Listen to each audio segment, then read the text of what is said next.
వడగట్టకి prepare చేస్తున్నాను. కొత్తిమీర, పుదీనాకు, పచ్చిమిర్చి ఇవన్నీ ముందు 3 వేసేసుకోవాలి బాగా. చూసారా ఎంత అయితే ఆకులు ఎంత అయినాయో మగ్గిపోయి వేగిపోయినాయి కదా. ఇవి ఒక ప్లేట్లోకి తీసేసుకుందాం. ఇందులోనే టమాటాలన్నీ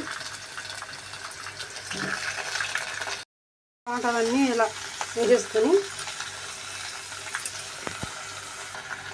ఇప్పుడు వచ్చే టమాటాలు పెద్దగా పులుపు ఉండలేదు కాబట్టి కొంచెం చింతపండు వేసుకుని అలాగే తగినంత ఉప్పు. టమాటాలు తొందరగా మగ్గిపోతాయి ఉప్పు వేస్తే, లేకపోతే కసికసలాడుతూ అట్టా ఉంటాయి. ఇంకా ఉప్పు వేసేసుకున్నామంటే తొందరగా మగ్గిపోతాయి.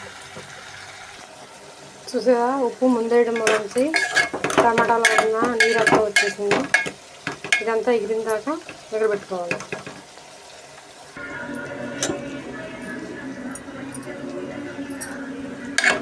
ఇలా దగ్గరికి వచ్చేసిన దాకా ఎగరబెట్టుకోవాలి. స్టవ్ ఆఫ్ చేసుకుందాం.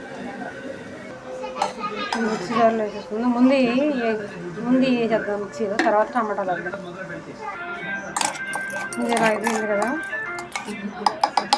ఇప్పుడు ఇందులో టమాటా గుడ్డు వేసేసుకుందాం. ఇంకా అలా వేసేసుకుందాం కదా, మిక్సీ పట్టుకుందాం. తాలింపుకి పెట్టేసుకుందాం. ఇంకా కరివేపాకు కూడా వేసేసుకుందాం. తాలింపు అయిపోయింది కదా, ఇప్పుడు పచ్చడి వేసేద్దాం. టేస్టీ టమాటా పచ్చడి రెడీ.